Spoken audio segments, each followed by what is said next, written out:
इस नाज़रीन प्रोग्राम आमने सामने के साथ मैं हूँ आपका मेज़बान नाफिज़ुद्दीन मुश्ताक और तकबीर स्टूडियो में आज हमारे साथ मौजूद हैं मोहम्मद सईद।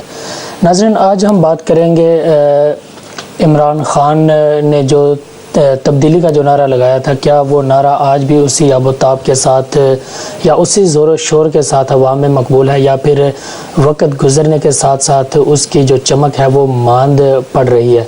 और उसके बाद हम बात करेंगे नाज़रीन ARY न्यूज़ पर होने वाले हमले के बारे में, जो क्या पाकिस्तान में एक बार फिर सहाफ़त उसी दबाव में होगी या फिर इस हमले के बाद कहीं वो सिलसिला तो नहीं शुरू होगा जो इससे पहले जिसमें बहुत से सहाफ़ी जो हैं वो अपनी जानें भी गंवा चुके हैं। क्या ये सिलसिला यहीं पर रुक जाएगा या फिर स्टेट इसके लिए कुछ ना कुछ कर रही है? और इन सारी बातों में जब हम इन सारी बातों पर तबसरा करने के लिए हमारे साथ पाकिस्तान से मारूफ कालम नगार और सीनियर जर्नलिस्ट बिशारत लोधी हमारे साथ होंगे। उनसे बात करेंगे और उनकी माहिराना राय जो है वो लेंगे। और जब हम क्रिकेट पर बात करेंगे, T20 जो है वो हमारा टॉपिक है। क्रिकेट पर जब बात करेंगे तो मोहम्मद सईद हमारी टीम का हिस्सा हैं, वो स्टूडियो में हमारे साथ मौजूद हैं। और इस दौरान अगर आप लाइव कॉल करना चाहते हैं तो स्क्रीन पर हमारे नंबर पर आप लाइव कॉल भी कर सकते हैं। नाज़रीन जब हम बात करेंगे इमरान खान के बारे में तो हमें ज्वाइन करेंगे जनाब बिशारत अहमद लोधी साहब। देखते हैं कि वो हमारे साथ अगर लाइन पर हैं तो उनकी माहिराना राय जानते हैं कि वो क्या कहते हैं। हेलो जी, अभी वो हमारे साथ लाइन पे नहीं है। नाज़रीन 30 अक्टूबर को लाहौर में एक तारीख साज जलसा करने के बाद जब इमरान खान ने तब्दीली का नारा लगाया तो उन्होंने कहा कि वो अपने लोगों से झूठ नहीं बोलेंगे। उन्होंने कहा कि वो प्रोटोकॉल सिस्टम को ख़त्म करेंगे। उन्होंने बहुत से तब्दीली के लोगों को जो ख्वाब दिखाए और हम बात करेंगे उन ख्वाबों को, क्या वो आज भी लोग उन पर उसी तरह पहले दिन से आज भी उस पर उसी तरह जो है वो समझते हैं कि इमरान खान वाकई तब्दीली जो है वो जो उन्होंने सोचा है वो ला सकते हैं, या फिर उस तब्दीली की चमक वक्त पड़ने के साथ साथ जो है वो मांद पड़ रही है? बिशारत लोधी साहब हमारे साथ मेरे हाल मौजूद हैं। अस्सलाम वालेकुम सर। वालेकुम सलाम जनाब। बिशार साहब, हम आपको खुश आमदीद कहते हैं प्रोग्राम में और हम जानना चाहते हैं कि आपकी माहिराना राय जानना चाहते हैं कि इमरान खान ने जब 30 अक्टूबर के जलसे के बाद अवाम को तब्दीली का एक विज़न दिया, क्या आज भी वो विज़न वो नारा अवाम में उसी ज़ोर शोर के साथ मकबूल है या फिर वक्त गुजरने के साथ साथ उसकी चमक जो है वो मांद पड़ रही है? जी बहुत शुक्रिया अदीब मुश्ताक साहब। मेरा ख्याल है कि पार्टीज को मुख्तलिफ अदवार का सामना करना पड़ता है और अक्टूबर 2011 के बाद जो इमरान खान साहब ने और उनकी पार्टी तहरीक इंसाफ ने एक अरूज हासिल किया था और मकबूलियत की जो बुलंदी है वो उन्होंने देखी, उसमें 2013 के इलेक्शन के बाद कुछ थोड़ा सा डाउनवर्ड ट्रेंड जरूर आया, लेकिन आप जानते हैं कि इसकी कई वजूहात हम बयान कर सकते हैं, जिसमें एक 126 दिन का धरना भी किसी हद तक इसको कंट्रीब्यूट करता है। पिछले गुज़श्ता 2.5 साल में इमरान खान साहब ने सिर्फ एक नुक्ते पर अपनी सारी जदोजहद को महसूस किया और वो ये था कि 2013 के इलेक्शन धांधली ज़दा है। मेरा ख्याल है कि सिर्फ एक नुक्ते पर पूरी पार्टी की जदोजहद को मरकूज करना और शायद उसने वो फल नहीं दिखाए, शायद वो बराबर नहीं हुई और इसकी वजह से किसी न किसी हद तक कहीं न कहीं उनकी मकबूलियत का ग्राफ नीचे आया है। लेकिन एट द सेम टाइम हम ये देखते हैं कि अवाम के अंदर तब्दीली की ख्वाहिश मौजूद है और उनसे जुड़े हुए लोग भी अभी पीछे नहीं हुए। अगर एक इलेक्शन को हम ये बनाए बुनियाद, जो हालिया चंद हफ्ते पहले बलदियाती इलेक्शन हुए, कि शायद वो मकबूलियत का वो ग्राफ हमें नजर नहीं आया, तो मेरा ख्याल है कि बलदियाती इलेक्शन में रिफ्लेक्शन नहीं होते इस हवाले से किसी भी पार्टी की, किसी कौमी पार्टी की मकबूलियत का। ठीक है, आप कह रहे हैं कि तब्दीली का जो नारा लगाया था उनसे जुड़े हुए लोग जो हैं वो अब भी उनके साथ हैं, लेकिन 2013 के इलेक्शन के बाद उसमें थोड़ा सा फ़र्क जो है वो ज़रूर पड़ा है, लेकिन हम ये जानना चाहते हैं कि अगर 2013 के इलेक्शन के बाद अगर उसमें थोड़ा सा फ़र्क पड़ा है और बल्दियाती इलेक्शन में जहाँ तहरीक इंसाफ ने तवक्कुआत से बहुत कम सीटें हासिल किया, चाहे वो पंजाब हो, चाहे वो सिंध हो या फिर बलूचिस्तान, वो के KPK में उनकी अपनी हुकूमत है, उसका एक अलग सिनेरियो, लेकिन अगर उन्होंने एक नुक्ते पर अपने खुद को मरकूज़ रखा, धांधली ज़्यादा इलेक्शन, लेकिन वो सच तो साबित हुआ ना कि लोधरा का इलेक्शन हुआ, उसके बाद सरदार अयाज सादिक के हल्के का इलेक्शन हुआ, 2 पे स्टे चल रहा है, वो सच तो साबित हुआ ना कि इलेक्शन तो धांधली ज़्यादा था ना। जी, जो उनका मौक़िफ़ है, अभी से जो इलेक्शन कमीशन की रिपोर्ट बाद में एक आपको पता है कि इसके ऊपर कमीशन भी बना, उसकी रिपोर्ट जो आई और उन्होंने तस्लीम किया तहरीक इंसाफ ने उस रिपोर्ट को, और उसमें ये कहा गया कि इलेक्शन कोई मुनज़्ज़म धांधली नहीं हुई। जाहिर है कि हमारे यहाँ कल्चर अभी इतना डेवलप नहीं हुआ, और ये तहरीक इंसाफ ने इसको तस्लीम भी किया कि जो रिपोर्ट आई है वो उसको वो तस्लीम करते हैं। जाहिर है रिजर्वेशन उनकी थी, और बाद के जो 2 इलेक्शन हुए उसमें से एक इलेक्शन उन्होंने विन किया, एक लूज किया। मेरा ख्याल है कि ये उनकी अगर बात को मान भी लिया जाए कि वो दुरुस्त कह रहे थे कि धांधली ज़्यादा थे, लेकिन अपनी सारी की सारी तबदो और जद्दोजहद सिर्फ इस एक नुक्ते पर मरकूज करना मुनासिब नहीं था। मेरे ख्याल में उन्हें 4 काम जो करने चाहिए थे, मेरे ख्याल में वो नहीं कर पाए, और उसमें मेरे ख्याल के मुताबिक, मेरी राय में, एक ये था कि उन्हें एक सूबे में, चाहे वो छोटा था, खैबर पख्तूनख्वा में उन्हें हुकूमत मिली, वहाँ परफॉर्मेंस का एक मॉडल दिखाते हैं, वहाँ वो नए पाकिस्तान की एक झलक दिखाते हैं, और जितनी तवज्जो अपनी उसके मरकूज करते, वो जाहिर है कि उसके असरात पाकिस्तान के बाकी हिस्सों में भी महसूस किए जाने थे। दूसरा, उनका पार्लियामेंट में बहुत फाल किरदार होना चाहिए था, जो कि हमें उस तरह नजर नहीं आया, और वो पार्लियामेंट को बुरा भला भी कहते रहे। और तीसरा जो बहुत इम्पोर्टेंट था वो ये कि अवाम के अंदर तब्दीली का शऊर, आगही और उसकी समत को बताते और लोगों के अंदर वो अवेयरनेस पैदा करते ग्रास रूट लेवल पे, और ये मीडिया के जरिए वो बहुत मौसर अंदाज में कर सकते थे, क्योंकि मीडिया के अंदर उनका खासा असर रसूख भी है या कहने की कबूलियत है। और जो चौथा काम था वो पार्टी की ऑर्गेनाइजेशन था, ग्रास रूट लेवल तक पार्टी को मजबूत करते। उन्होंने एक बहुत बड़ा काम जो किया, और शायद जिसके असरात उन्हें 2013 के इलेक्शन में भुगतना पड़े, वो इंटर पार्टी इलेक्शन थे जो गालिबन 2 माह पहले किए गए, और उसमें पार्टी की जो अंदर इन फाइटिंग थी या अंदर जो कॉन्फ्लिक्ट थे वो बहुत ज्यादा बने, और फिर उसके असरात भी 2013 में हमें नजर आए। अब भी इमरान खान साहब का ये एक बहुत बड़ा काम है कि वो इंटर पार्टी इलेक्शन कराने जा रहे हैं, जो रिवायती पार्टी है इससे अवॉइड करती है। नहीं, बिल्कुल आपने ठीक कहा कि हम इस पर बात करेंगे कि पार्टी ऑर्गेनाइजेशन जो है उनकी वो ग्रास रूट लेवल पर क्यों नहीं हुई, और अब जो उनकी जो पार्टी के अंदर इलेक्शन होने जा रहे हैं वो पार्टी पर क्या असर डालेंगे। लेकिन उनसे पहले मैं एक छोटा सा नुक्ता, आपने अपने कॉलम में लिखा, रोजनामा पाकिस्तान में छपने वाला जो आपका कॉलम है उसमें आपने लिखा कि पुराना कारीगर जो है वो नया पाकिस्तान नहीं बना सकते। तो इससे आपकी क्या मुराद है? पुराने कारीगर मतलब उनके साथ जो पुराने लोग शामिल हुए, क्या उन्हें शामिल नहीं होना चाहिए था? देखिए जी, अगर हमने रियलिटी ऑफ द ग्राउंड देखें तो जाहिर है कि हमारी सोसाइटी अभी उस लेवल पे नहीं पहुंची। हमारे जो पार्लियामेंट में आने वाले लोगों का बड़ा हिस्सा है वो रूरल बैकग्राउंड से आता है और रूरल कॉन्स्टिट्यूएंसी से आता है।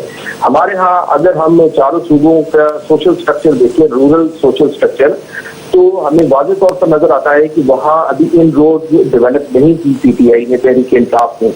वहाँ से पीटीआई को लाजमी तौर पर इलेक्टेबल्स को ही साथ मिलाना था और मिलाया, और अगरचे 2013 में उसके वो रिजल्ट बरामद नहीं हुए, ठीक, लेकिन शायद आगे जाके वो रिजल्ट बरामद हो। जो असल में पार्टी पर गिरफ्त होनी चाहिए थी, जो पॉलिसी मेकिंग के हवाले से होनी चाहिए थी, वो उन इलेक्टेबल्स की नहीं होनी चाहिए थी, बल्कि उन लोगों की होनी चाहिए थी जो इमरान खान के विजन को रियलाइज कर सकें, इसको मटीरियलाइज कर सकें। तो मेरा ख्याल है कि मैंने यहाँ अपने कॉलम में लिखा कि पुराने कारीगर नया पाकिस्तान नहीं बना सकते। तो जाहिर है कि वो जो पार्टियां बदल बदल के लोग आ रहे हैं, एक सर्ज है, एक उभार बहरल पीटीआई का है, और लोगों के पास अब भी ये मुतबादिल क़यादत तो सिर्फ पीटीआई ही नजर आती है। खासतौर पर अगर हम पंजाब की बात की जाए और मोर स्पेसिफिकली सेंट्रल पंजाब की बात की जाए, नॉर्दर्न पंजाब की बात की जाए, जहाँ जो सोशल इंडिकेटर्स हैं वो ज्यादा मजबूत हैं, और वहाँ बहरहाल मुतबादिल क़यादत पीटीआई ही नजर आती है, और इसलिए लोग दूसरी पार्टियों को छोड़ के अब पीटीआई को रुख कर रहे हैं। ठीक ठीक, दूसरी पार्टियों को छोड़ने के साथ साथ उस विजन को भी अपनाएं जो इमरान खान का विजन है। तो मेरा ख्याल है कि वो नया पाकिस्तान जो इमरान खान हमें बताते हैं, जो सोचते हैं, वो शायद उसकी ताबीर भी कहीं नजर आए। ठीक ठीक है, आपने कहा कि विजन के जो है वो उसको भी होना चाहिए, लेकिन उसी काल में एक जगह आपने शेख रशीद और इमरान खान के मुकालमे के बारे में लिखा कि शेख रशीद इमरान खान के बारे में क्या ख्यालात रखते हैं और इमरान खान ने शेख रशीद के लिए क्या कहा।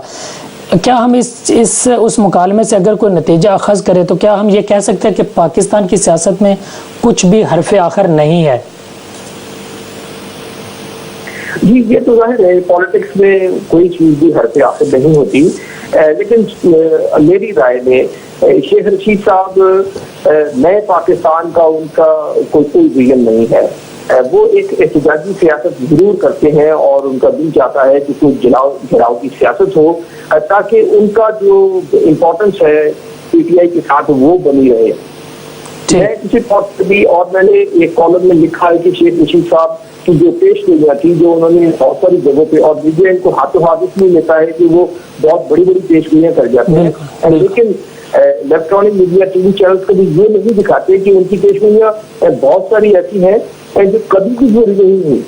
तो इस हवाले से शेख रशीद के साथ एक डिस्टेंस जरूरी था, और पीटीआई के अंदर बहुत सारे ऐसे विजनरी लोग मौजूद हैं कि जो खुद इमरान खान के विजन के बहुत करीब पर हैं, और वो पीटीआई को, वो आवाम को वो पाकिस्तान जरूर दे सकते हैं जिसका वो ख्वाब देखते हैं। ठीक, लेकिन अगर वो लोग मौजूद हैं वो, लेकिन उनमें से बहुत से लोगों का ये गिला भी है कि पार्टी में नए लोग आने के बाद जो नजरियाती लोग थे, जो उस वक्त इमरान खान के साथ खड़े थे, जब उनकी पार्टी में चंद गिने चुने लोग जो थे उनके साथ थे, उन लोगों का ये गिला भी है। लेकिन जो अब पार्टी के अंदर इलेक्शन होने जा रहे हैं, आप समझते हैं कि इससे पार्टी में ग्रुप बंदी जो है वो मजीद बढ़ेगी या फिर ये एक अच्छी रवायत है?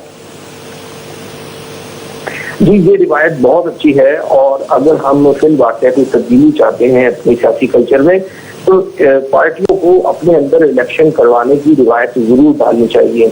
जहां तक ये मामला है कि इससे ग्रुप बंदी में इजाफा होता है, तो बहरहाल कुछ ना कुछ शुरू में ऐसा जरूर होगा, लेकिन पीटीआई के जो इस वक्त की इलेक्शन कमीशन है, तस्कीन दुरानी साहब, वो खुद बहुत सीजन ब्यूरोक्रेट हैं, और मेरा ख्याल है कि जब मॉडलिटी सामने आएंगी तो उस पर ज्यादा अच्छे तरीके से राय दी जा सकेगी। लेकिन अब तक के जो पिछली दफा जो गलतियां उन्होंने की थी, और सबसे पहली गलती ये थी कि लोगों को आजाद कर दिया था कि वो जितने चाहे मेंबर बनाए, और उसके बाद फिर हर ग्रुप में अपने मेंबर ज्यादा से ज्यादा बनाने की कोशिश की, और उसमें फिर ग्रुप बंदी में इजाफा हुआ। लेकिन इस दफा एक सेंट्रलाइज एक इसमें टेक्नोलॉजी को यूज किया गया है, और मोबाइल के जरिए वो मेंबरशिप कर रहे हैं, तो इससे पीटीआई के पास डाटा भी आएगा, और वो जो ग्रुप बंदी का इम्कान है वो किसी कदर कम हो सकेगा। आगे क्या मॉडलिटीज आती हैं इंटर पार्टी इलेक्शन के हवाले से, तो वो जब सामने आएंगी तो उस पर ज्यादा अच्छे तरीके से बात हो सकेगी। ठीक है, ठीक है। आपने कहा कि 126 दिन का जो धरना दिया गया वो भी इफेक्टिव था, पार्टी के लिए भी, पाकिस्तान के लिए। क्या आपको लगता है कि वो 126 दिन का जो धरना था वो पाकिस्तान की सियासत पर कोई मस्बत असरात छोड़ के गया है, या फिर वो अवाम के लिए शऊर का एक रास्ता मुतय्यन करके गया, वो 126 दिन का धरना? देखिए जी, जब पीटीआई के रहनुमाओं से बात होती है तो वो उसको जाहिर है कि वो कहते हैं कि इसका बड़ा फायदा हुआ है और अवाम में शऊर पैदा हुआ है। बिल्कुल, जी जी। और मैं वन से ये समझता हूँ कि इमरान खान साहब को ये रास्ता नहीं अपनाना चाहिए था, और जो बार बार मैं कहता हूँ कि जिन 4 कामों पर उन्हें तवज्जो देनी चाहिए थी वो उसमें कहीं भी नहीं आती। ऐसे एहतजाजी सियासत तो हो सकता है कि उस वक्त ये तवज्जो असर्ट करने के लिए, तवज्जो लेने के लिए जरूरी हो, और लेकिन धरने को इतना तब्दील कर देना, और फिर इतने घंटे, इतने दिन, इतने हफ्ते जो है वो लोगों को उस पे लगाए रखना, और फिर टीवी के साथ लोग कि आज कुछ होता है, कल कुछ होगा, मेरा ख्याल है कि ये आवाम का और कौम का वक्त बहुत ज़ाया हुआ है और फिर इसका नुकसान सबसे ज्यादा पीटीआई को हुआ है।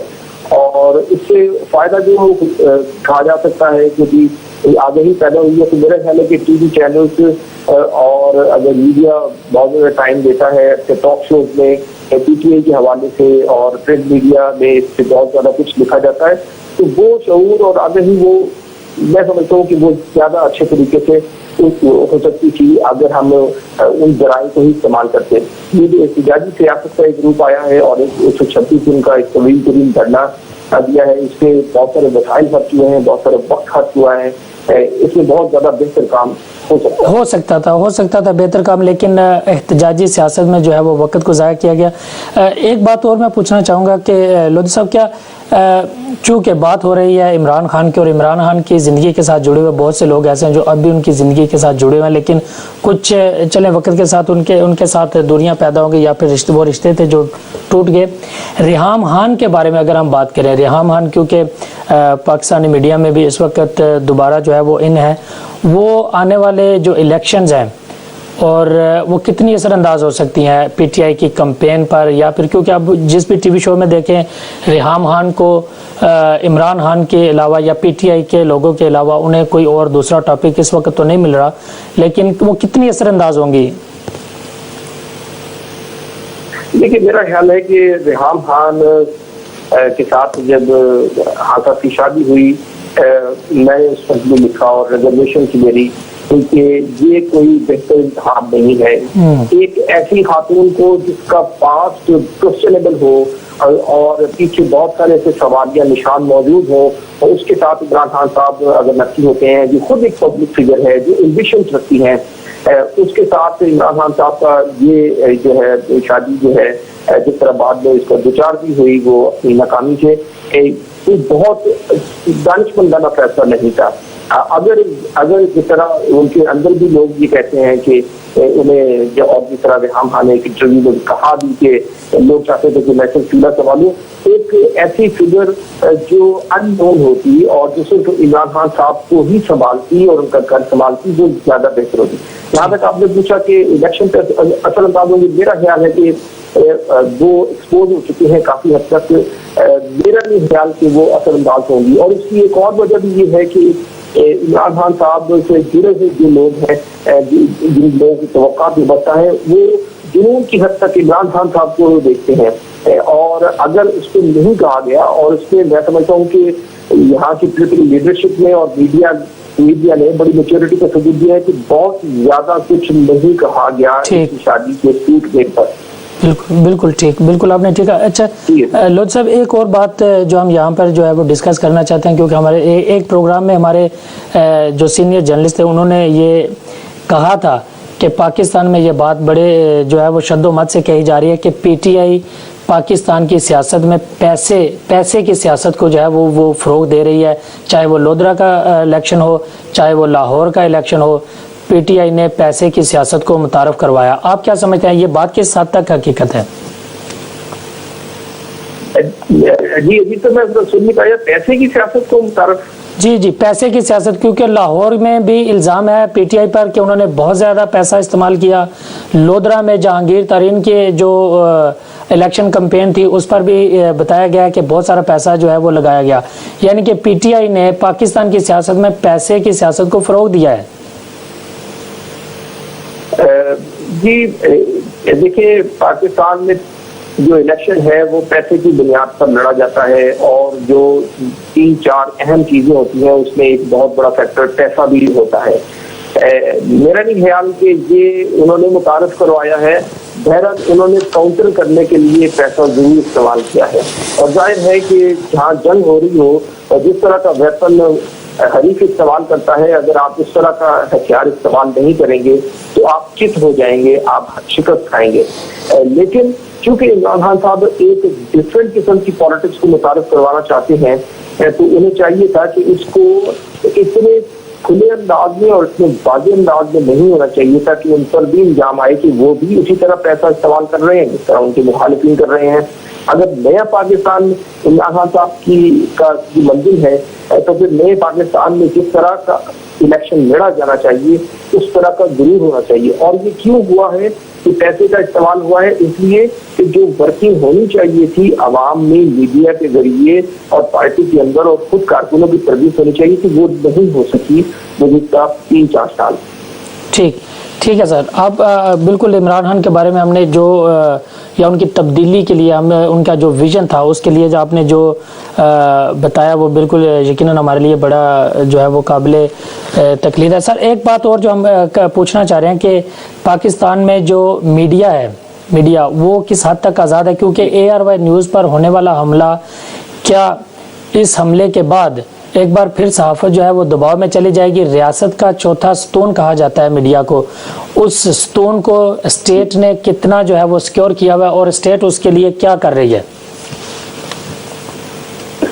देखिए पाकिस्तान के अंदर ओवरऑल सिक्योरिटी सिचुएशन में कोई बहुत ज्यादा बेहतर नहीं है और इसमें कोई भी शोबा इसको कहा जाए कि वो महसूस है, वो नहीं है। और मीडिया का और जर्नलिस्टों का मामला ये होता है कि वो वल्नरेबल होते हैं, वो सॉफ्ट टारगेट होते हैं, बहुत ज्यादा सिक्योरिटी में नहीं होते। और हमारा चूंकि काम भी कुछ क्रिटिकल होता है, हमने क्रिटिसाइज करना होता है, कभी एस्टैब्लिशमेंट को क्रिटिसाइज कर रहे होते हैं, कभी जो बासर लोग हैं उनको क्रिटिसाइज कर रहे होते हैं, कभी जुनूनी ग्रुपों को क्रिटिसाइज कर रहे होते हैं, तो रिएक्शन कहीं से भी आ सकता है और जिसके मफाद पर जद पड़ती है वो जरूर रिएक्ट करता है। और सिक्योरिटी की सूरत हाल आपके सामने है। सिक्योरिटी की सूरत हाल ऐसी नहीं है कि जहां बहुत ज्यादा खुल के कोई बात की जा सके। पाकिस्तान का मीडिया बहुत सारे दबाव होते हैं, लेकिन पाकिस्तान में आप जानते हैं कि गुज़िश्ता अगर 2001 से बात की जाए तो अब तक 71 सहाफ़ी शहीद हो चुके हैं, जिसमें से 47% ऐसे हैं जिनको टारगेट करके शहीद किया गया है और बाकी जो खतरनाक तबलीग है उसमें ज्यादा हुए हैं।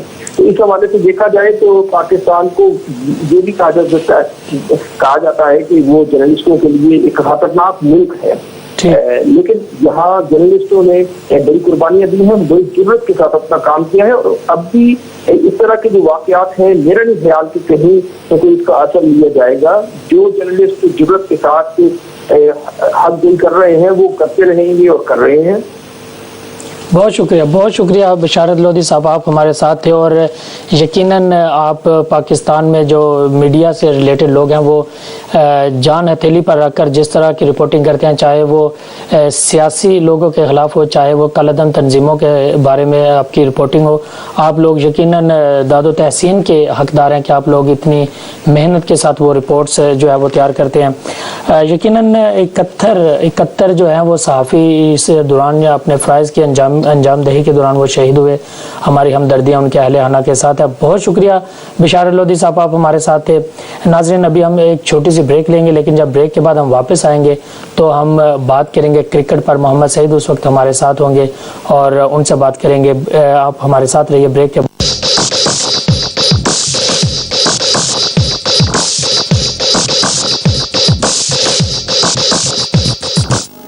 बढ़ता हुआ वजन अब कोई मसला ही नहीं, सिर्फ 7 दिनों में 5 पाउंड वजन कम कीजिए। हमारे यहाँ ब्लड टेस्ट भी किया जाता है, वो भी सिर्फ 25 पाउंड में, और रिपोर्ट सिर्फ 30 मिनट में आपके हाथ में। दिल, जिगर और गुर्दों का टेस्ट करवाएं सिर्फ 49 पाउंड में। और इसके अलावा हमारे यहाँ खवातीन और हजरात की दायमी बीमारी के लिए सुन्नत के मुताबिक हिजामा यानी कपिंग की सहूलत भी मौजूद है, वो भी सिर्फ 30 पाउंड में। और इसके साथ साथ एक्यूपंक्चर और हिजामा का कोर्स भी करवाया जाता है। Chinese hospital, phone 0121-245-1235।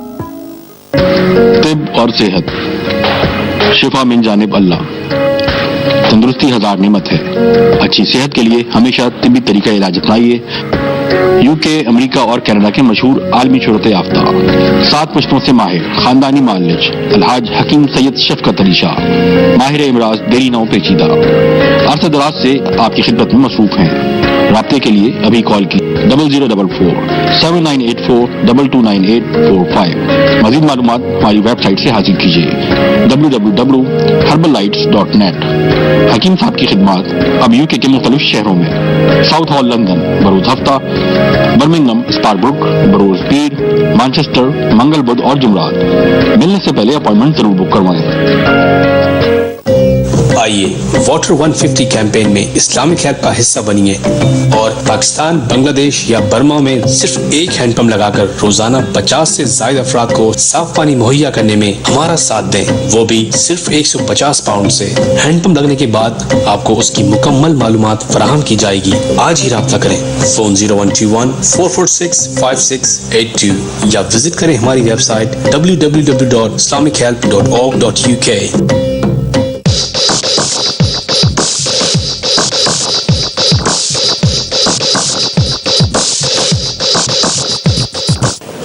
Welcome back. बात कर रहे हैं इमरान खान की तब्दीली और उनका लगाया जाने वाला तब्दीली का नारा क्या आज भी उसी ज़ोर शोर के साथ अवाम में मकबूल है। और हम बात कर रहे हैं ARY पर होने वाले हमले के बाद क्या पाकिस्तान की सहाफ़त एक बार फिर दबाव का शिकार होगी या फिर स्टेट उनके लिए कुछ ना कुछ कर रही है। हमारे साथ मौजूद थे जनाब बशारत लोधी साहब, जिन्होंने बड़ी ही तफसील के साथ वहाँ के जो हालात हैं उन पर रोशनी डाली और उन्होंने बताया कि इमरान खान का जो विज़न है वो आज भी लोग उसको सपोर्ट करने के लिए तैयार बैठे हुए हैं, आज भी लोग उनके साथ जुड़े हुए हैं और आज भी लोग उनको सपोर्ट कर रहे हैं। और ARY पर होने वाले हमले को उन्होंने सख्त अल्फाज में उनकी मजम्मत करते हुए कहा कि बेशक सहाफ़ियों को वो एक सख्त और काम कर रहे हैं, लेकिन उनको कोई हिफाजत बाकायदा उनका सिक्योरिटी का कुछ है तो नहीं है, लेकिन फिर भी वो अपनी जान को हथेली पर रखकर अपने फ़राइज़ मनसब जो है वो अदा कर रहे हैं। बशारत लोधी साहब के तजज़िये से हमने बहुत कुछ यकीनन सीखा, उनका बहुत शुक्रिया। आज हम बात करेंगे, जब हमारा तीसरा टॉपिक जो है हम उस पर बात करेंगे T20, जिसका आगाज़ तो बड़ा अच्छा था, अब अंजाम क्या होगा ये खुदा जानता है, क्योंकि एक शानदार फतह के बाद आज का मैच हारने के बाद जो सूरत हाल पैदा हुई और खिलाड़ियों की जो पोजीशन थी, क्योंकि सारे का सारा टारगेट जो है वो बगैर किसी नुकसान के जब न्यूजीलैंड ने वो अचीव किया, तो उस सारी सूरत हाल पर हम बात करेंगे। हमारे साथ मोहम्मद सईद मौजूद है, उनका माहिराना राय लेंगे कि ये सारी सूरत हाल जो थी वो किस तरह हुई। जी सईद भाई। इससे आज हम क्रिकेट के बारे में दो पहलू हैं, उसके हम बहस करेंगे। तो जो पहला पहलू है वो अच्छा पहलू है जिसमें पाकिस्तान की टीम T20 जब पहला हम जीते हैं, और सेकंड पहलू है वो इस क्रिकेट के बारे में वो ये है कि जब हम सेकंड T20 हारे हैं। जो पहला T20 था उसमें आई थिंक हमारा जो कमिश्नर टीम का बड़ा अच्छा बन गया था। एज ए बैटिंग वाइज में जो हमारे मेन स्टार है मोहम्मद हफीज़, उन्होंने 61 रन बनाए हैं 47 बॉल्स पे, तो माशाल्लाह बड़ा अच्छा खेले हैं, क्लासिक इनिंग खेले हैं वो।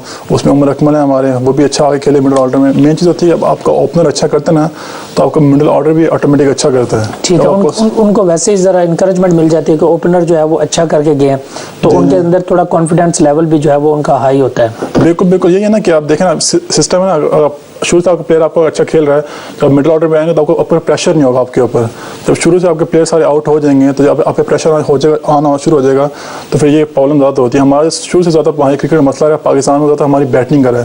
बॉलिंग वाइज हमारी टीम ज़्यादा अच्छी रही है, यही था इस शुरू से। हमारा मेन मसला बैटिंग का वो है कि हमारे ओपनिंग स्टैंड जो है हमें वो ओपनिंग स्टैंड मिलता नहीं अच्छा। माशाल्लाह जिस तरह हफीज़ आजकल खेल रहे हैं माशाल्लाह अच्छा परफॉर्म करें, मेन अच्छे प्लेयर की ये निशानी होती है कि ओपनिंग स्टैंड में ये है कि मोहम्मद सईद अनवर और आमर सोहेल के बाद पाकिस्तान को अभी तक कोई अच्छा जो है वो ओपनर जो है वो स्टैंड नहीं मिल सका, कोई नहीं बिल्कुल नहीं मिल सका। देखें अहमद शहजाद हैं, वो कितने अच्छे से खेल रहे हैं टीम में, बड़े अच्छे खिलाड़ी भी हैं, अच्छे प्लेयर टैलेंटेड प्लेयर हैं, मगर देखें मैं तो कोई इतना खास परफॉर्म नहीं कर रहे हैं T20 में, फिर भी खेल रहे हैं। शायद वो शायद अफरीदी के बहुत क्लोज है मेरे ख्याल से, शायद इस वजह से काफ़ी दोस्त भी मेरे काफ़ी, तो इसलिए कह रहा है अगर लाजमी परफॉर्मेंस निकाल लें T20 के हिसाब से तो मैं तो कोई इतनी खास उन्हें कोई स्कोर वगैरह बड़ा नहीं बनाया। और स्पेशली सरफराज अहमद है, इनको आई थिंक ये काफ़ी वेस्ट कर रहे हैं, और सरफराज अहमद को उन्होंने वेस्ट किया। स्पेशली जो मतलब पहले मैच के बारे में कहना चाहूँगा। ठीक है, मैं आपकी बात कर रहा हूँ, हमारे साथ देखते हैं कौन कहाँ से। हेलो, अस्सलाम वालेकुम। वालेकुम अस्सलाम जी, कौन साहब कहाँ से? कैसे हैं? काजी ताहिर बात कर रहे हैं जी, ब्रैडफोर्ड से। जी काजी साहब, खैरियत से ठीक है आपकी? अल्हम्दुलिल्लाह। आपका प्रोग्राम देख रहा था, आपके पाकिस्तान से एनालिस्ट से उनसे उनकी डिस्कशन सुन रहा था, जैसे उन्होंने एक बात की कि पुराने कारीगर जो है क्या नया डिजाइन बना सकते हैं, ये नहीं होता। कारीगर चाहे पुराना ही हो या नया हो, कारीगर तो कारीगर होता, डिपेंड सिर्फ उस पर पड़ता है कि जिस मिशन पे या जिस डिजाइन पे वो काम कर रहा है वो डिजाइन आया इस काबिल है कि मार्केट में उसकी जो अप्रोच है वो पॉजिटिव है या नहीं है। तो जो विजन है वो एक लीडर के बिहाफ पे जाता है, और लीडर हमारा जो है वो इमरान खान है, उसका एक विजन है और वो बड़ा पॉजिटिव और बड़ा इफेक्टिव है। एक आम शख्स की जबान है, एक आम शख्स की सोच है, और एक इस मुल्क पाकिस्तान को इसकी जरूरत है। सदियों बाद लीडर पैदा होते एक खमैनी, एक प्रॉफिट, एक पीस पाक सल्लल्लाहु अलैहि वसल्लम थे जिनका विजन था और एनालिसिस था, उसके साथ लोग इकट्ठे हुए और ये विजन कंप्लीट हुआ।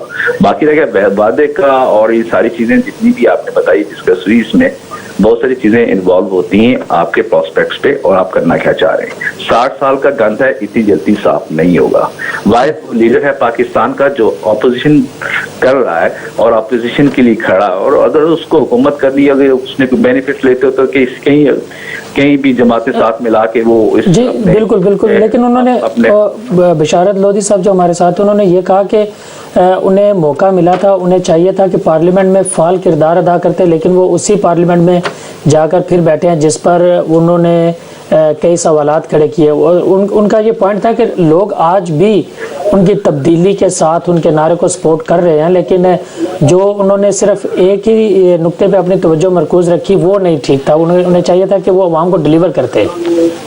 देखें, जितने भी कॉलमिस्ट हैं या जितनी भी है, देखें हर आदमी अगर 5 भाई एक घर में रहते हैं तो 5 की सोच मुख्तलिफ होगी, और इतने हजारों और मिलियन के हिसाब से लोगों को इकट्ठा करके उनको एक सोच मिलाना इट्स नॉट अ जोक। एक बात। दूसरी बात यह है कि जो पार्लियामेंट की बात है, ये पार्लियामेंट है, जो कुछ भी होना पार्लियामेंट होना, नो डाउट अबाउट इट, मगर इस पार्लियामेंट के अंदर जाने के लिए, इस सिस्टम को समझने के लिए सिस्टम के अंदर रहना बहुत जरूरी है, और इस सिस्टम के अंदर रह के ये छोटे छोटे गंद को आप साफ करेंगे। अच्छी अपोजिशन हो रही है इस वक्त, पीपल्स पार्टी क्या कर रही है, no opposition from people party side. इस वक्त अपोजिशन अगर हो रही है, जितनी भी हो रही है उस हिसाब से नहीं हो रही, होनी चाहिए, मगर हो जरूर रही है, मगर वो इफेक्टिव है, उसका कोई ना कोई चेक एंड बैलेंस जरूर है।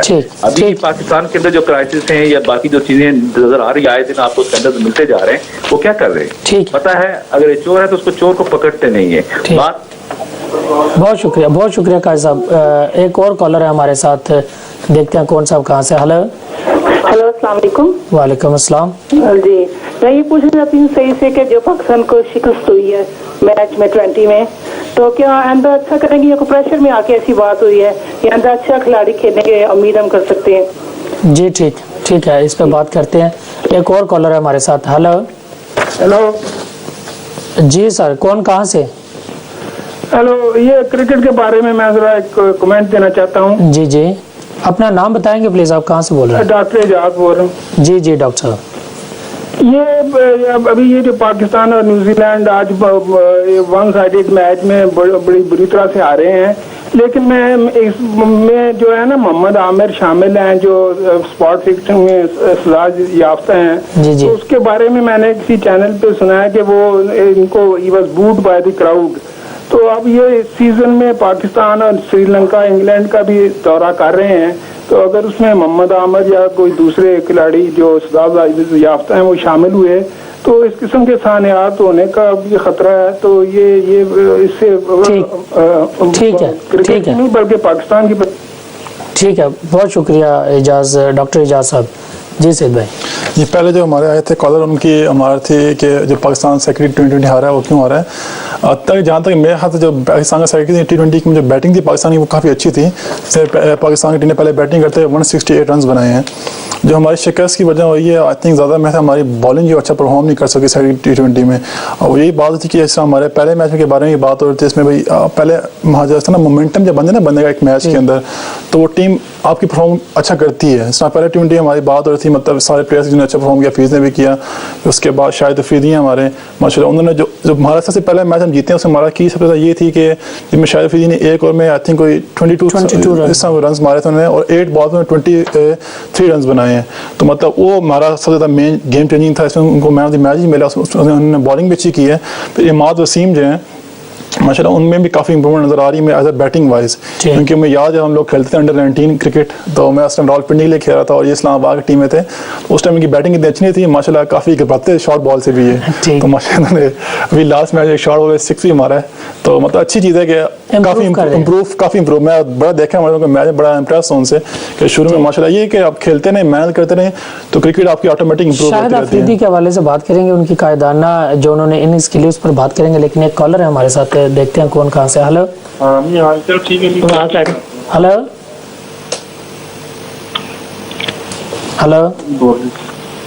जी, अस्सलाम वालेकुम। हेलो, हाँ जी, वालेकुम अस्सलाम।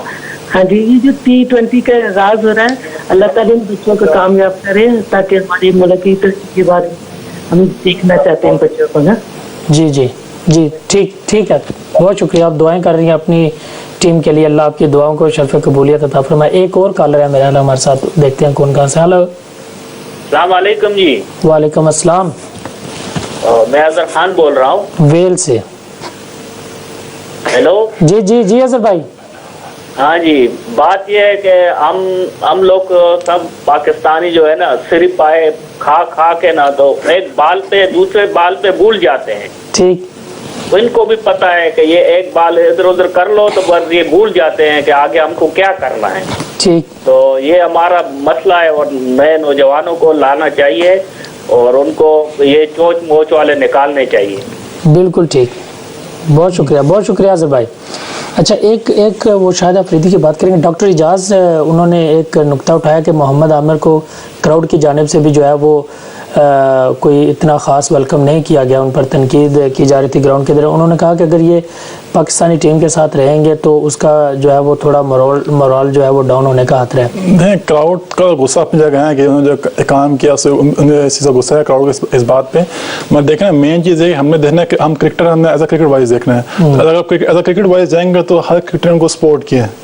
जो जहाँ से इमरान खान निकाले से मैंने पहले ही बताया था आपको, इमरान खान हो गए, मतलब जो बड़े बड़े हमारे क्रिकेटर हैं दुनिया में जितने भी हम निकाले उन सब उन्होंने अपनी सजा जो उनको सजा वो कर चुके हैं 5 ईयर्स। हाँ, अवाम है, अब अवाम जारी बात अवाम में गुस्सा भी शायद है मेरा से। जब अब आस्ते तक खेल रहे हैं वो इंशाल्लाह जब अच्छा परफॉर्म करेंगे वो तो अब ऑटोमेटिक देखेंगे वही अवाम है, वही अवाम उनको प्यार भी देगी और वही अवाम उनको इज्जत भी देगी इंशाल्लाह। ठीक। और अजहर भाई ने ये नुक्ता उठाया कि नए लड़कों को आना चाहिए। नए लड़के अब अफरीदी ने मैं जहाँ तक लास्ट कोई 2-3 T20 सीरीज हुई हैं उसमें उन्होंने काफ़ी दिया चांस नए लड़कों को भी, मतलब वो उसमें मैं इतना अच्छा परफॉर्म नहीं कर रहे। नए लड़के भी आ रहे हैं। हमारा जो है ना क्रिकेट का जो स्ट्रक्चर है सारा वो ख़राब हुआ था सारा जो है ना हमारा पिछले दिनों। ना हमारे कोई तो इंटरनेशनल क्रिकेट हो रही है हमारे पाकिस्तान मुल्क में, ना कोई संग टूर्नामेंट हो रहे हैं बहुत बड़े बड़े। अब ये कि अब इंशाल्लाह PSL जो होगी पाकिस्तान में इसके बाद में उम्मीद है कि काफ़ी हद तक फ़र्क पड़ेगा। एक कॉलर है हमारे साथ, देखते हैं कौन कहाँ से। हेलो हेलो हेलो हेलो तामिल जी, ताहिर बात कर रहा हूँ जी ब्रेडफोर्ड से। जी जी जी ताहिर भाई, कैसे से ठीक है जी बिल्कुल माशाल्लाह जी, मुबारक हो आपको पहले मैच के और सेकंड मैच के लॉस का।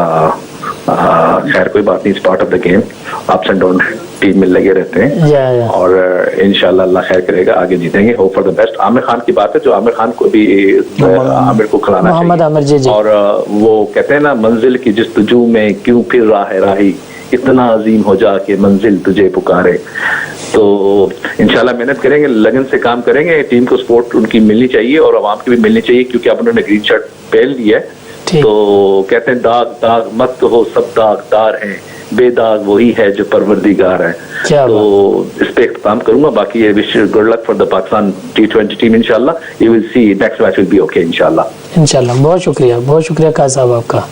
जी हम एक और कॉलर है मेरे हाल हमारे साथ। हेलो अस्सलाम वालेकुम जी। वालेकुम अस्सलाम। अजहर भाई, हाँ जी, मैं इतनी बात करता हूँ कि नौजवान जो है ना वो दीवार भी तोड़ सकता है, जो बूढ़ा हो जाता है तो वो क्या तोड़ेगा। जी बिल्कुल अजहर भाई, हम उसी पे आपके नुक्ते पे हम बात कर रहे हैं क्योंकि सईद भाई जो हैं वो बता रहे हैं कि नौजवानों को काफ़ी चांस मिला है। वो बात कर रहे हैं आपके नौजवानों को चांस देने के बारे में। बहुत शुक्रिया अजहर भाई।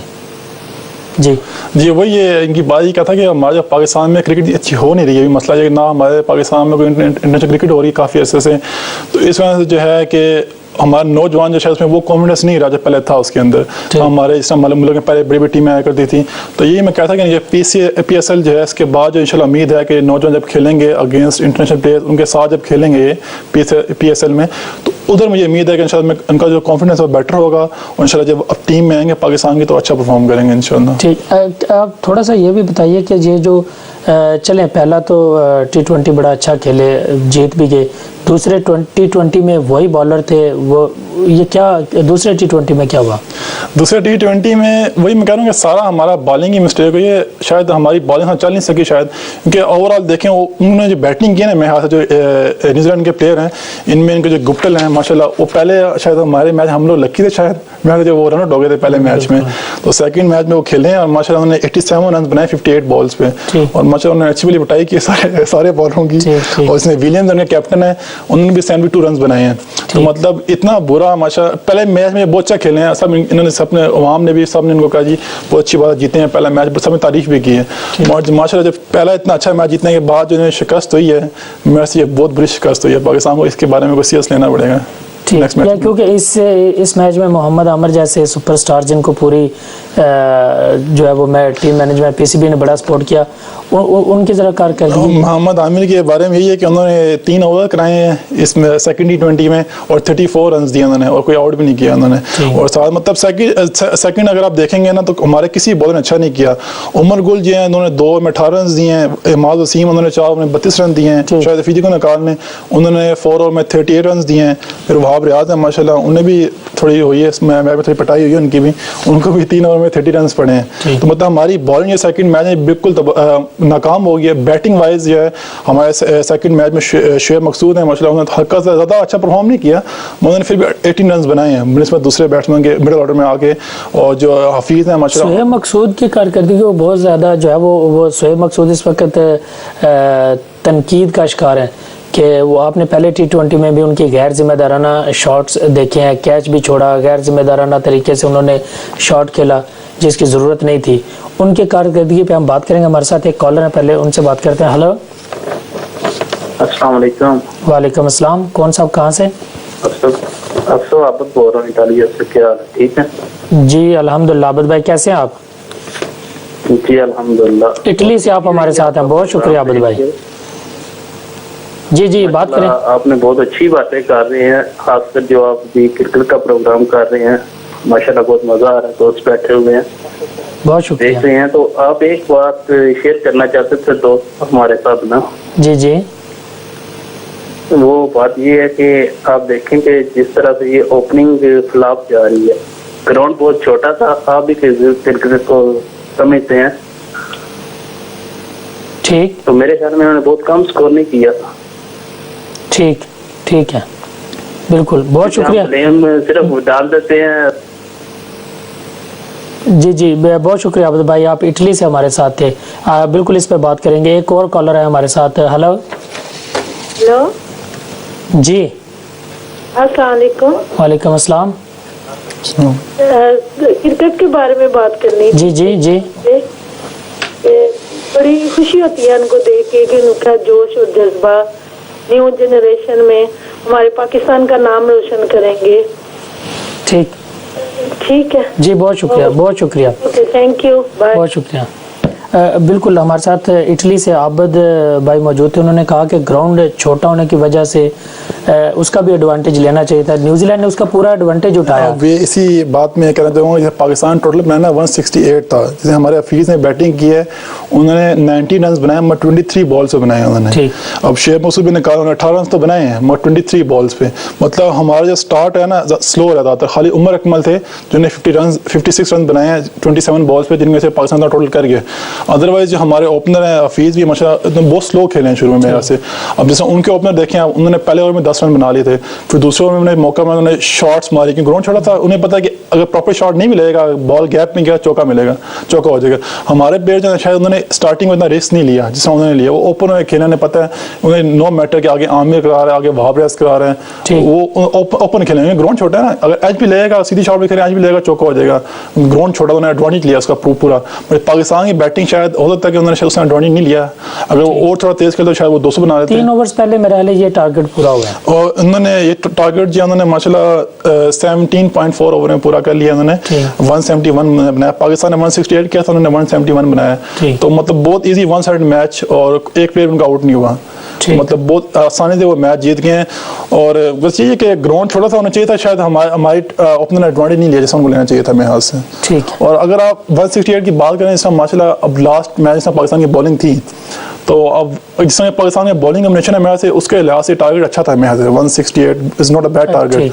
मगर शायद पाकिस्तानी बॉलिंग जिस बॉलिंग अटैक में उमर गुल जैसा सीनियर और तजर्बाकार बंदा होगा, वहाब रियाज होगा, शाहिद खान अफरीदी खुद है, मोहम्मद आमिर की इनको स्पॉट हासिल है, माद वसीम है, बहुत अच्छा कॉम्बिनेशन था, लेकिन फिर भी वो इस रन स्कोर उन्होंने फिर भी मैनेज कर लिया एंड ऑफ द डे। उसने स्कोर इतना बना लिया 168, it's not a bad target, मतलब इतना बड़ा टारगेट नहीं था वो। मगर प्रॉब्लम हमारी बॉलिंग ये मैं तो बिल्कुल फेल हो गई है, बॉलिंग हमारा बिल्कुल नहीं हुआ।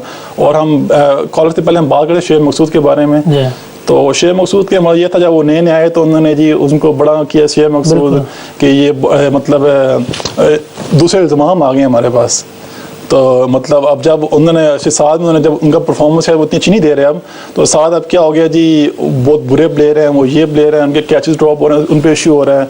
अब हमारा ये मसला है कि हम प्लेयर को एकदम बहुत ऊपर चढ़ा देते हैं, जब परफॉर्म नहीं करता तो उस बेचारे को उतनी बुरी तरह नीचे कराते हैं। ये हमारा सबसे बहुत पुराना हमारा मतलब एक बुरी चीज़ है ये देख रहे हैं। आपको हमेशा स्पोर्ट्समैन की क्रिकेटर की इज्जत करनी चाहिए कि वो देखें, अब शुरू में इज्जत करा, अब अच्छा परफॉर्म करता है उसकी इज्जत करें। हर जाहिर बात है हर प्लेयर पे बुरा टाइम भी आता है, मगर थोड़ा जी ठीक। आप खुद भी माशाल्लाह बॉलर हैं, जब आपकी बॉल पे कोई बंदा कैच छोड़ता है तो आप उसकी कितनी इज्जत करते हैं? नहीं, गुस्सा चढ़ता है ये नहीं, गुस्सा नहीं चढ़ता, मगर पार्ट ऑफ द गेम है ना वो भी एक, मतलब माशाल्लाह लास्ट वीक में काफी क्रिकेट खेला हूं माशाल्लाह, काफी कैचेस और ड्रॉप भी हुए हैं, मगर ये पार्ट ऑफ द गेम होता है वो। नहीं वो ठीक है, लेकिन हम अगर डिस्कस करें सोहेब मकसूद की जो इंडिविजुअली उसकी अपनी परफॉर्मेंस है वो भी कोई इतनी अच्छी नहीं है। अब उनमें थोड़ा सा मैं उनका भी कहूँगा कि उनको भी थोड़ा सा चाहिए कि अपने आप को थोड़ा सा मैच्योर प्लेयर मतलब खेला, उन्हें चांस दे रहे हैं। उसको देख रहे थे कि वो इंजमाम को रिप्लेस करने जा रहे हैं। बात में कह रहे थे जी इंजमाम की मतलब कॉपी कर अच्छी शॉट्स खेल रहा है, तो अब उसका अब ये फर्स्ट यूनिट में उन्हें चांस दिया उन्होंने, अब उन्होंने पहली घेरे पे इतना बुरा शॉट खेला है और आउट हो गया, बाहर आ गए। अब आप मतलब मुझे चाहिए था कि उन्हें चाहिए था कि थोड़ा सेट हो जाए, सिंगल डबल लें, जब उनकी आई सेट हो गई था वो मतलब शॉट तो रखे नो बैड, पहली गेंद पे आसा उन्होंने इतनी गैर जिम्मेदारी का मतलब उन्होंने दिया कि पहली गेंद पे तनकीद करने वालों को अच्छा जवाब शाहिद खान अफरीदी ने दिया। हाँ, शाहिद अफरीदी भी थोड़ी बात हुई थी माशाल्लाह, उन्होंने पहले टी20 में अच्छा परफॉर्म किया था, सेकंड में वो सब परफॉर्म नहीं कर सके ना इन बैटिंग और बॉलिंग दोनों में, मगर फर्स्ट टी20 में उन्होंने बॉलिंग में अच्छा परफॉर्म किया है। उन्होंने एक ओवर में 2 ओवर के साथ उन्होंने मिडन ओवर कराया जिसकी वजह से पाकिस्तान मैच जीता है। 2 उन्होंने बैटिंग उनका ये पहलू था जिसमें उन्होंने एक ओवर में 22 रन बनाया था, जिससे मैच में पाकिस्तान की बैटिंग में चेंजिंग हुई, और बॉलिंग वाइज उन्होंने उनकी तब चेंजिंग हुई जिसमें उन्होंने एक ओवर में 2 आउट किए और मिडन ओवर कराया। ये बिल्कुल वो तो ठीक है, लेकिन इस सारे सिनेरियो में अगर हम देखें तो क्या आप समझते हैं कि जहाँ 3 T20 खेलने हैं, 3 वनडे खेलने हैं, पाकिस्तान की टीम क्या इस इतना अच्छा कॉम्बिनेशन है उनके पास कि वो इस सीरीज को जीत सकें? देखिए वो नेक्स्ट मैच ये है कि पाकिस्तान की टीम में ज़्यादा इस तरह की बन चुकी है कि दिन हुआ तो ये शेर है, दिन नहीं होता था फिर अपने आज हाल देखेंगे क्या हो गया। अब पाकिस्तान का ये कि दिन भी डिपेंड होता है। इंशाल्लाह उम्मीद है कि अगले मैच में सारे अच्छे करें, अच्छा करें। जितनी बुरी इनको हार हुई है तो उनको चाहिए कि नेक्स्ट मैच को सीरियस लें और उसमें अच्छा परफॉर्म करें और मतलब अच्छा परफॉर्म करें और सीरीज जीतें। अगर सीरीज जीत कर तो मतलब अवाम भी है ना कि हम फिर भूल जाते हैं, अगर सीरीज जीतते हैं ये लोग तो हम इस शिकस्त को भूल जाएंगे इंशाल्लाह। और सबसे जो मैं अपने दिल से एक बात कहना चाहता हूँ, जो T20 की वर्ल्ड कप की ट्रॉफी जो है वो पाकिस्तान में आई थी तो उसके लिए उन्होंने अजहर अली जो उनको बुलाया उनको दी है। हत्ता कि जो हमारे जो T20 वर्ल्ड कप जो पाकिस्तान जीता था फर्स्ट वाला उसमें कैप्टन था हमारे यूनुस खान, तो हमारे पाकिस्तान क्रिकेट बोर्ड को चाहिए था कि इसमें यूनुस खान को बुलाते तो यूनुस खान जो उसको उनके हाथ में ट्रॉफी देते और इस सिस्टम था ना प्रॉपर। मतलब मुझे बहुत बुरा फील हुआ कि उन्होंने यूनुस खान की जगह अजहर अली को बुलाया। हत्ता कि अजहर अली अच्छे इंसान है, हम इज्जत करते हैं, मगर ना तो वो T20 टीम के प्लेयर हैं और ना वो उनके कैप्टन ना वो T20 में खेलते हैं। यूनुस खान को लेना चाहिए, यूनुस खान को लेना चाहिए। तो बहुत शुक्रिया सैयद भाई, आप हमारे साथ हैं। बिल्कुल नाजरीन, यूनुस खान को जो है वो T20, क्योंकि वो जब कैप्टन थे T20 पाकिस्तान ने उस वक्त वर्ल्ड कप जीता था और यकीनन उनको उस तकरीब में ज़रूर जो है वो शामिल किया जाना चाहिए था। एक बेहतरीन जो अमल था वो ये था कि इस तकरीब की जो रूनुमाई है वो APS में हुई, जो आर्मी पब्लिक स्कूल था वहाँ पर वो बहुत अच्छा कदम था और यकीनन तब्दीली का नारा जो है वो आज भी उसी जो है आबोताब के साथ पाकिस्तान में मकबूल है जिसमें वो पहले था। लेकिन हमें ये यकीन करना पड़ेगा, हमें ये सोचना पड़ेगा कि क्या वो तब्दीली हकीकी मायनों में एक नया पाकिस्तान बनाने की सलाहियत रखती है या फिर नहीं। नाज़रीन, आपने प्रोग्राम देखा, आपका बहुत शुक्रिया। अपना फीडबैक जो है वो ज़रूर दीजिएगा। इंशाअल्लाह ताला ज़िंदगी की शर्त पर हम आपसे अगले इतवार एक बार फिर मुलाकात करेंगे। बहुत शुक्रिया। अपने मेज़बान हाफ़िज़ अदीब मुश्ताक को इजाज़त दीजिए। अल्लाह हाफ़िज़।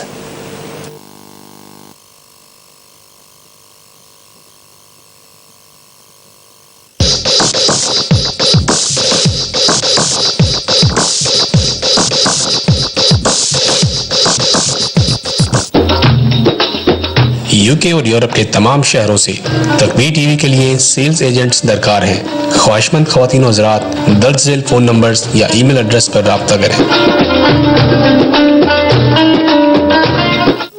थर के वो बच्चे जिन्हें ग़िज़ाई किल्लत के सबब मौत निगलती जा रही है, थर की वो माएँ जिनके पास बच्चों को पिलाने के लिए दूध नहीं, आइए अपने बच्चों के सदके एक माँ और एक बच्चे के लिए माहाना 50 पाउंड देकर दूध, खुराक और अद्वियात का बंदोबस्त कीजिए और थर के मरते हुए बच्चों को जिंदगी की नवीद सुनाइए। Civil unrest and conflict in the Central African Republic have ripped the country apart. Over 428,000 have fled the country as refugees. Islamic Help has built 2 refugee camps, one in Cameroon and one in Kar, each housing 200 families. We also provide food, water, education and healthcare. Join our I Help Kar campaign. Visit islamichelp.org.uk or call 0121 446 5682. As-Sirat presents Islamic Leadership Course developed by Hazrat Sultan Bahu Trust. Are you interested in becoming a future leader of the Muslim community? The course content ranges from fiqh, aqeedah, Arabic,